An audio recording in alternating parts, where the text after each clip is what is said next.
This is Alan Seaborn from Winning at Home. Welcome to In Progress, a podcast about faith, life, and how we grow. In this episode, I want to talk a little bit about Moses' almost kind of last words to the people of Israel. If you've been around the church, you've grown up in Sunday school or whatever, you know the story of Moses. He was the guy that God called to lead the people of Israel. And Moses, at first especially, was a pretty reluctant leader. He didn't really want to sign up for this task. He knew what his reputation was like in Egypt, but eventually he obeyed. And so he went, and God used him to bring his people out of slavery in Egypt. He used Moses to lead them out of Egypt and toward the promised land. And as you might remember, that Israel's doubt and disobedience and disconnection from God kept them from being able to immediately enter into the promised land. And they had this period of 40 years of wandering around in the desert, in the wilderness. And Moses, because of some time in the wilderness that he hadn't been directly obedient to God, when he had God had asked him to provide water for the people of Israel in this miraculous way that would point people toward God. Instead, Moses chose to make it a time for him to express his anger at the people of Israel, to act like he was the one providing this water for them. And because he wasn't obedient to God, and because God said he didn't choose to honor God in the midst of this situation, Moses didn't get to be the person to lead the Israelites into the promised land. So he knows what's coming ahead for him. He knows they're getting close to entering into this place that God had promised his people. And Moses knows that because of his disobedience, he doesn't get to enter with them. So he's giving kind of his farewell, his final words, his last ideas that he really wants to be fresh in the minds of the people of Israel as they enter into the promised land. And so I want to go to a book that maybe you don't spend a whole lot of time reading. Maybe you've never spent any time reading. This is Deuteronomy chapter 8. We're going to start reading in verse 6 and kind of go from there. So Moses, in this farewell speech, he says to the Israelites, "Observe the commands of the Lord your God, walking in obedience to him and revering him. For the Lord your God is bringing you into a good land, a land with brooks, streams, and deep springs gushing out into the valleys and hills, a land with wheat and barley, vines and fig trees, pomegranates, olive oil, and honey. A land where bread will not be scarce and you will lack nothing. A land where the rocks are iron and you can dig copper out of the hills." Now I want to stop for a minute here at this description of the promised land. Because honestly, most of you that are listening to this right now are listening on a smartphone or a laptop or whatever. And this description of a place to go and live, it sounds like a pretty big downgrade, doesn't it? They're saying, hey, you're going to be in the spot where water is not going to be hard to find. There's going to be brooks and streams and deep springs. For us, we're like, well, yeah, I can get water out of my tap, or I can go buy bottled water. And I really prefer Aquafina because it tastes a little bit better to me than the other kind of stuff. We don't struggle to wonder where water is going to come from. But imagine living out in the wilderness, out in the desert for 40 years, where often the only way you were getting water was if God provided. And then he moves on and starts talking about all this food that's going to be there. It's going to be a land with wheat and barley, vines and fig trees, pomegranates, olive oil, and honey. He's basically describing to a people who, if you remember, they were eating manna, this miraculous thing that God provided from the heavens for them. They were eating this pretty much all day, every day. This was their food. This was their sustenance. And they're getting to a place in the promised land where there's a variety of food, where there's some of this food that these kids that are growing up probably have never even tasted in their entire lives. And he's describing it's going to be this place where, you know how you have to worry about water sometimes here out in the desert? You're not going to have to worry about that anymore. You know how you just kind of have to eat the same thing out here every day in the desert? It's going to be way different. You're going to get food that you can't even really imagine right now because you have no frame of reference for it. And then he says the land where bread will not be scarce and you will lack nothing. Again, just reiterating this idea that they have to spend every day wondering, is God going to miraculously provide again today like he did yesterday? Because if he doesn't, we're going to be in trouble. We're out in the middle of nowhere. We're living in this unforgiving desert that's doing everything it can to zap the life and energy out of us. And if God doesn't provide, we're in really big trouble. They're going to a spot where they will lack nothing. And he says a land where the rocks are iron and you can dig copper out of the hills. And again, we're like, okay, that's whatever. I don't really get that. But this is to a group of people that have been living in tents, that have been moving around in the wilderness from place to place to place to place. And so their home has to be mobile. It has to be ready to move. And he's saying, when we get to the promised land, you're going to have access to building supplies, to metal, to stability, to security. And so he's describing this place that God is going to be leading his people. And he's saying all the things that you spend time worrying about right now, all the things that you're wondering, man, I hope God provides again today, because otherwise I don't know what we're going to do. He says when you get to the promised land, it's this place where that stuff's all there. God has given you this land where you're not going to have to worry about the day in, day out of life like you've had to for the past 40 years. And he goes on in verse 10. He says, when you have eaten and are satisfied, praise the Lord your God for the good land he has given you. Be careful that you do not forget the Lord your God, failing to observe his commands, his laws, and his decrees that I'm giving you this day. Otherwise, when you eat and are satisfied, when you build fine houses and settle down, and when your herds and flocks grow large, and your silver and gold increase, and all you have is multiplied, then your heart will become proud, and you will forget the Lord your God, who brought you out of Egypt, out of the land of slavery. So what Moses is getting at here is this idea. I think it's amazing how well he understood human nature, because he was pointing out, guys, right now we're living in a spot of desperation where we know that if God doesn't provide, if God doesn't show up, we don't know what we're going to do.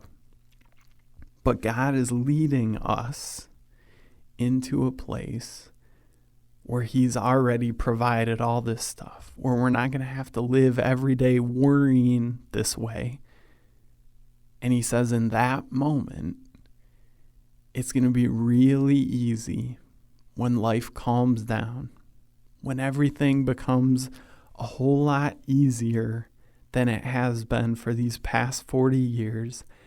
And you don't have to rely on God to provide food and water every single day. it's going to be really easy to kind of put him on the back burner, to forget about God, because you're not going to feel as desperate for him to show up and him to work in your life. And I want to tell you a story that really kind of crystallized this idea for me. I spent a year working in the country of South Africa with a ministry that was reaching out to communities, especially that were impacted by the HIV and AIDS global pandemic. But in Southern Africa, it's on a whole nother scale, partly because of lack of access to medical care, but partly to the stigma surrounding being HIV positive or having AIDS. And with that stigma, there's just so much misinformation and all kinds of other things. So we spent time reaching out, working with local churches in unbelievably impoverished communities.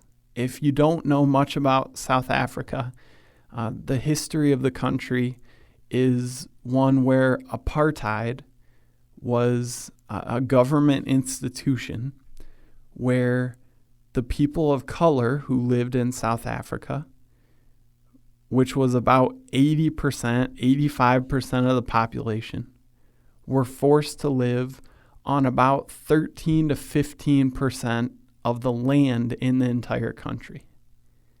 And anyone who was white had huge privilege.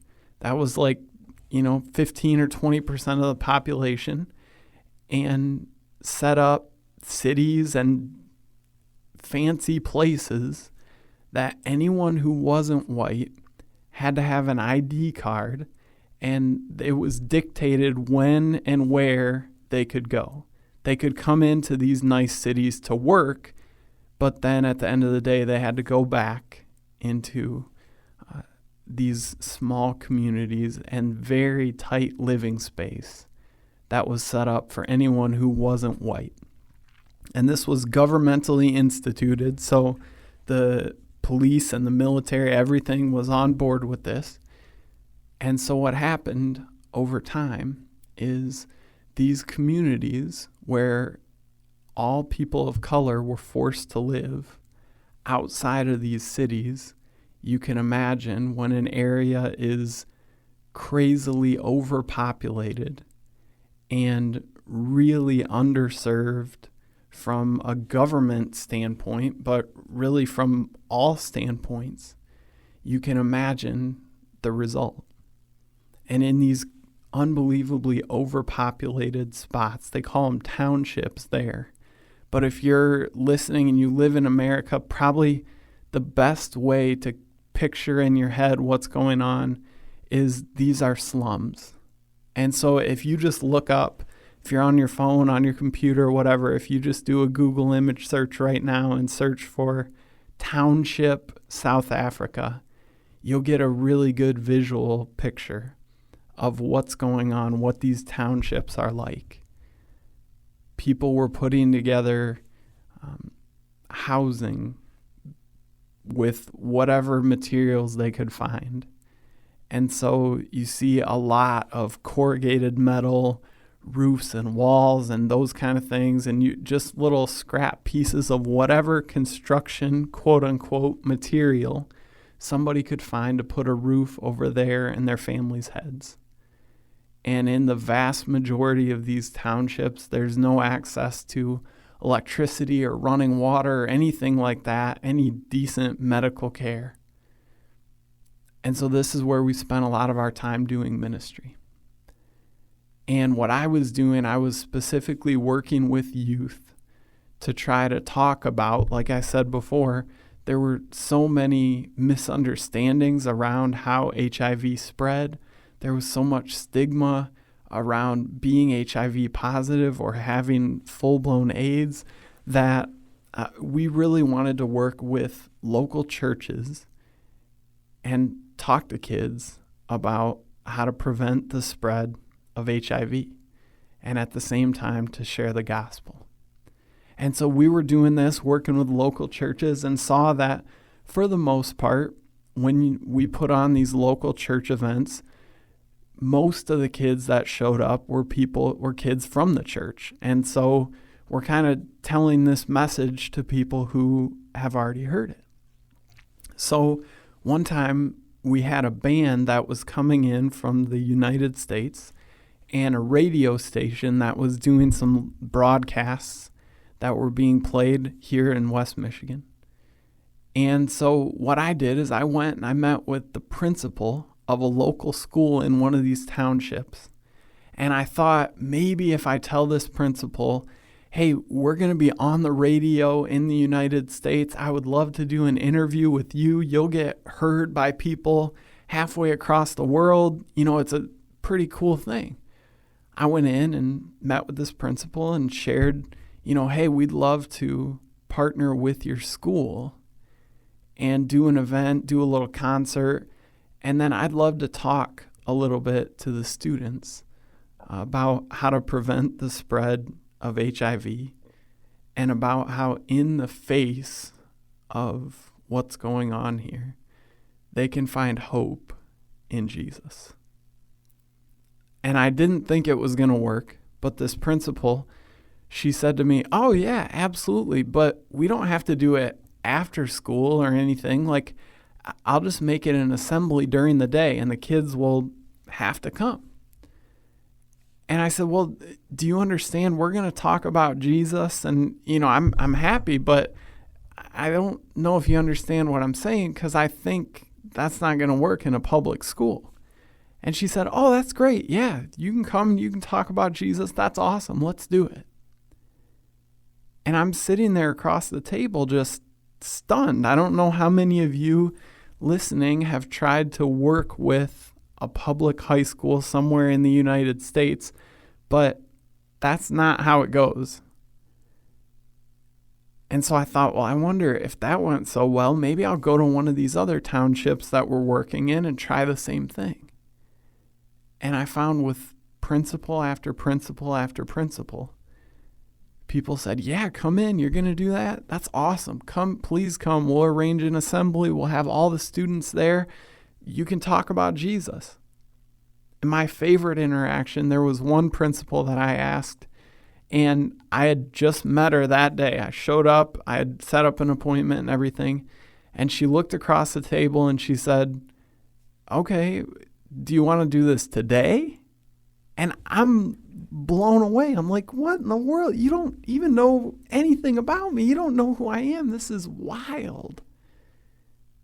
And what I saw is that when people realized how much they needed God to show up, when they were at kind of the end of their rope of not realizing, okay, what else can I do to invest in these kids that are under my care as a principal of a high school? They said, hey, you want to come and talk about God? You want to come and bring a message of hope? Yeah, I'm all about that. And we found door after door after door was opened. And after that went so well, I started to think, okay, well, maybe I'll call one of these schools that's not located in a township, but that's located in one of the cities that's a lot more established and a lot more kind of what we picture when we think of a place living in America. And so I called one of these schools, and I actually wasn't even able to talk to the principal. I got caught by their assistant, and this person said, okay, yeah, you want to come and talk at our school? Well, you have to be board certified by this government body, and you have to have XYZ form in place, and you'll have to explain all this stuff. And I said, well, I've done this at some other schools, and they didn't require any of that stuff.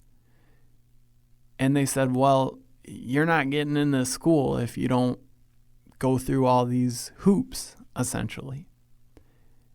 And as I hung up the phone from this conversation, I started to think of, wow, that's the exact thing that thousands of years ago Moses was writing, talking, and warning the people of Israel about.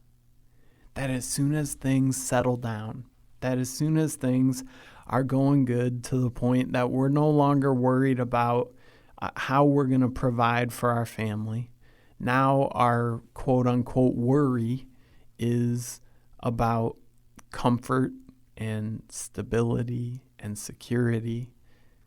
It's really easy to forget about God. Now, I'm not telling that story to kind of fetishize or overpraise like, oh, poverty is the way to go, because there were horrific conditions that people were living in that I think is kind of our responsibility as fellow people, and especially as followers of Jesus, to work toward alleviating. But the point is that when we don't know what to do, it's easier to rely on God. And I want to tell you a story from my life that happened later than that maybe, definitely isn't anywhere on the scale of the story I just told you about. And I think it's a whole lot more relatable for many of us. In a relationship that I had with a really, really close friend, there was some tension that was mounting, and I'm guessing probably most of us have been in this scenario where we're starting to realize, like, okay, we're going to have a tough conversation pretty soon here. And both of us knew that we needed to, but I think we both were kind of putting it off because it was really hard to imagine how there could possibly be a positive outcome from this tough conversation. We thought it was kind of an intractable position that we were in, where it was like, okay, if we talk about it, then things are going to go bad because there's really no way that they don't. And so this went on and on and on for a little while and kind of built up. And finally it got to a point I'm like, okay, I've got to have a conversation about this. So I set up a dinner with my buddy. We're going to go out for dinner the next night. And so I spent a day, this is the first time I had done this, I spent a day fasting and praying and asking God to show up. Because I didn't want to lose this relationship, and I didn't know if it was going to come to that, but didn't want it to be irreparably damaged or anything, as we kind of figured out what was causing this tension and moving forward. So I spent the day leading up to it praying and fasting and asking God to do something. And so we get to dinner, and I guess kind of typical guys, we put it off. We spent time eating and kind of hanging out, talking about anything else. And then as we're getting to the end of the meal, I said, okay, we got to talk. And I shared what was on my heart. I shared what I really thought we needed to do and how to move forward. And I'll never forget, he looked across the table and he kind of shrugged and he went, okay, sounds good. And I'm guessing that we've all been in not maybe that situation or a similar situation, but one where we just have that relief just wash over us. And in that moment, it was like, oh, wow, what a weight off my shoulders. And I immediately, the first thought I had after, wow, what a relief, my thought was, man, that went really smooth. Why was I so worried about that? That was easy. Not, wow, God, I spent all day fasting and praying and asking for you to show up because I can't picture how this goes any way other than bad, how this does anything other than harm relationships. And as soon as it happened, as soon as it went well, as soon as I was out of the woods and didn't have to worry anymore about something going really bad, I kind of moved on. I kind of forgot that God had showed up, that I had asked him and cried out and said, God, I don't know what to do. I need your help. And I have a feeling that we all know what that moment is like in our own lives. That we've been desperate for God to show up. Because if he didn't, this relationship was maybe going to be broken beyond repair. Or this conflict that I was trying to figure out was going to lead to even bigger, the blow up of an entire family, or was going to take on just all this momentum, or maybe everything, not relationally, but maybe at work, or maybe at wherever it is, things were just going to crumble and fall apart. And we cried out to God. And then as soon as we were on the other side of it, as soon as things started looking up, it became really easy to forget about God. So the reminder from Moses from thousands of years ago, the reminder from all of our own lives when we know that we've done that. You think about how often we do it. I mean, they make sitcom episodes and they make movie plot lines about this idea, right? Someone's in the midst of a pickle and they're praying and saying, God, I don't really know if I believe in you. I don't really usually do this, but if you show up, I'll do any. And usually they get cut off, right? By a phone call or a text or someone walking in the room, and things are resolved. And they say, oh, never mind, I'm all good. Boom. We don't do it that blatantly. But the reason that's a running joke is because we all do that. We lean on God desperately when we feel the need for him. And then as soon as things are looking up, we go, oh, never mind, God. I don't know why I was so worried about that. I think I'm all good. All of us need to remember that our reliance on God isn't just because we feel that need.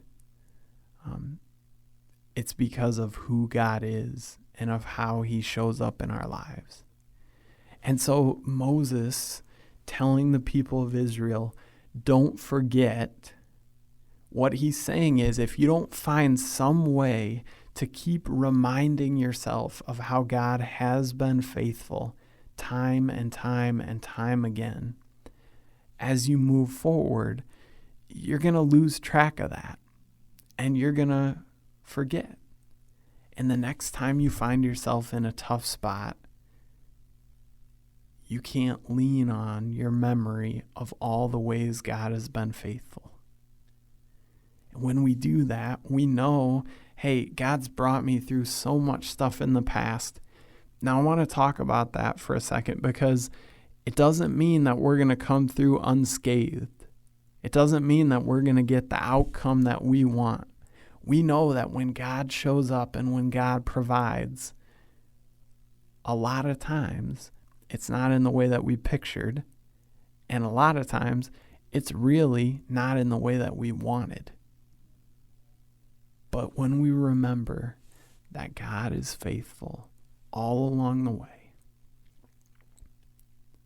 we know as we move forward that he's going to keep on showing up.